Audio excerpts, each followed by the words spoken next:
بسم اللہ الرحمن الرحیم۔ جب بھی کسی قوم میں نا انصافی بے رارا روی حد سے بڑھ جائے، لوگ گناہ کرنے سے نہ ڈریں اور نت نئے گناہ ایجاد کریں تو تاریخ گواہ ہے کہ عذاب اس قوم کا مقدر بن جاتا ہے۔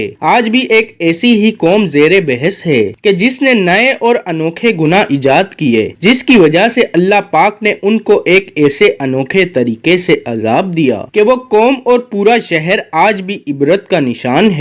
79 عیسوی میں موجودہ اٹلی اور اس وقت کی رومی سلطنت پر ایک انتہائی جدید اور ترقی یافتہ شہر آباد تھا۔ اس شہر کو حضرت داؤد علیہ السلام کے زمانے میں آباد کیا گیا۔ آباد ہونے کے کچھ ہی عرصے بعد یہ روم امپائر کا عظیم شہر بن گیا۔ پھر اس شہر نے ترقی کی ایسی منازلیں طے کی کہ یہ اس وقت کے دنیا کے عظیم ترین شہروں میں شمار ہونے لگا۔ تاریخ دانوں نے لکھا ہے کہ اس کی کل آبادی صرف 20,000 تھی۔ اپنے دور میں یہ دنیا کا انتہائی جدید ترین اور تہذیب یافتہ شہر تھا۔ اس شہر کی عمارتیں بہترین نقشوں اور پختہ اینٹوں کی حامل تھیں، جبکہ شہر کا نکاسی آب کا نظام بھی بہترین تھا۔ یہ بہت خوبصورت شہر تھا اور شہر کے تقریباً تمام گھر 2 منزلہ عمارتوں پر مشتمل تھے۔ سڑکیں اور پتھروں سے پختہ راستے انہوں نے بنا رکھے تھے۔ شہر میں محلات، تالاب، بازار، قہوہ خانے اور عشرت قدے موجود تھے۔ شہر میں گرم پانی کے چشموں، جھرنوں، پھلدار درختوں اور دودھ دینے والے جانوروں کی بہت کثرت تھی۔ ہیرے جواہرات اور سونا یہاں کثرت سے موجود تھا۔ یہاں کے بیشتر لوگ رئیس تھے۔ یہ قوم جادو اور توہم پرستی میں بھی مبتلا تھی۔ اس شہر میں عبادت گاہیں، لائبریریاں، کھیل کے میدان اور عوامی مراکز بھی موجود تھے۔ شہر میں ایک بندرگاہ بھی تھی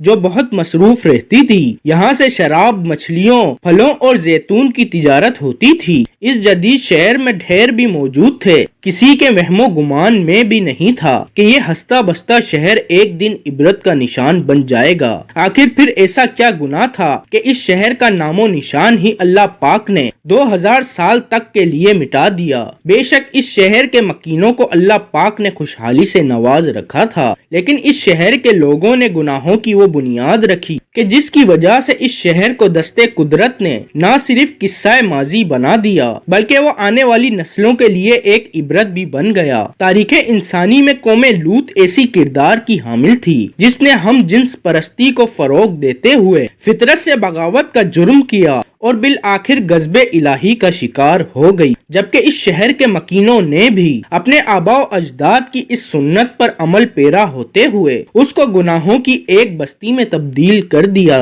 کبھی اس شہر کی پہچان تجارت اور صنعت تھی، لیکن پھر یہ آزاد گناہوں کا شہر بن گیا جہاں لوگ گناہ کرنے کے لیے تشریف لاتے۔ قومی شہر کے لوگ ایسے گناہوں میں ملعوث ہو گئے کہ اگر قوم لوط دیکھتی تو بھی شرما جاتی۔ ناظرین گرامی، اس شہر کا سب سے بڑا گناہ یہ تھا کہ یہ لوگ ایک دوسرے کی نابالغ بچیوں سے زنا کرنے لگے اور ان سے بچے جنتے۔ انہوں نے اپنی بیویوں کو چھوڑ دیا اور مزید کوئی شادی نہ کرتا، جس وجہ سے عورتوں میں یہ گناہ عام ہوا کہ وہ اپنی جنسی تسکین عورتوں سے پوری کرنے لگی۔ یہاں تک کہ اس شہر کی عورتیں جانوروں سے بھی جنسی تسکین حاصل کرنے لگی۔ یہ شہر سوئے ہوئے آتش فشاں کے ساتھ آباد تھا۔ جب اس میں یہ گناہ عام ہوا تو پھر زلزلہ آیا، لیکن لوگ معمول کے مطابق کاموں میں لگے رہے۔ پھر دوبارہ زلزلہ آیا اور آتش فشاں پھٹ گیا، جس سے قومی شہر پر پتھر کی برسات ہونے لگی۔ ویلسوویس نامی اس پہاڑ سے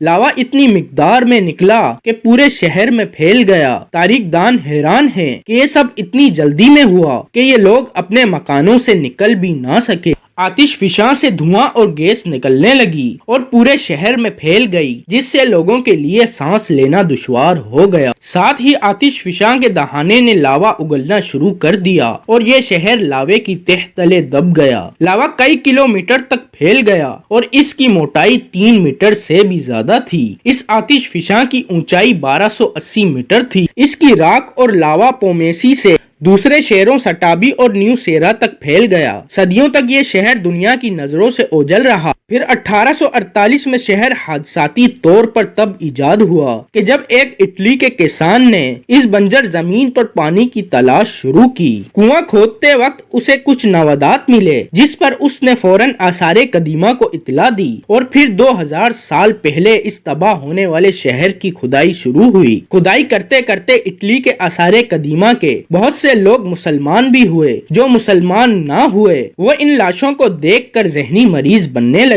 اس شہر کی کھدائی سے بہت سے نوادات ملے جن میں ہیرے، موتی، مجسمے اور جادو میں استعمال ہونے والی اشیاء بھی شامل ہیں، لیکن سب سے دہلا دینے والی چیز ان لوگوں کی لاشیں اور کھوپڑیاں تھیں جو راکھ، گیس اور لاوے کی وجہ سے اپنے ہی گھروں کے ملبے تلے دب گئے تھے۔ حیرانی کی بات تو یہ ہے کہ 22 فٹ کی کھدائی کے بعد کل 1200 لاشوں میں سے 420 لاشیں خواتین کی ایسی حالت میں ملی ہیں کہ وہ ایک دوسرے سے لپٹی ہوئی ہیں، اور یہ 420 پتھر کی لاشیں شہر کے سب سے بڑے ہال کے تہ خانے سے ملی ہیں، اور یہ سب پتھر کی لاشیں ہیں، جس سے یہ ثابت ہوتا ہے کہ ان لوگوں نے شہر کے بیچوں بیچ عورتوں کے لیے ایک ہال بنا رکھا تھا جس میں عورتیں دوسری عورتوں سے جنسی تسکین حاصل کرتی تھیں۔ یہ شہر اب یونیسکو کے ثقافتی ورثے کا حصہ بن چکا ہے اور ہم سب کے لیے عبرت کا مقام ہے، خاص کر اہل یورپ کے لیے جو کہ آج کل پھر نت نئے گناہوں کو ایجاد کر رہے ہیں۔ اور حیرت تو یہ ہے کہ ہم مسلمان بھی ان کے پیچھے لگ گئے نئے نئے طریقوں سے گناہوں میں ملعوث ہو رہے ہیں۔ ناظرین گرامی، حیرت تو اس بات پر ہے کہ وہاں سے 2 عورتوں کی ایسی لاشیں ملیں جو کہ ایک دوسرے کو بوسہ دے رہی ہیں، لیکن بجائے عبرت حاصل کرنے کے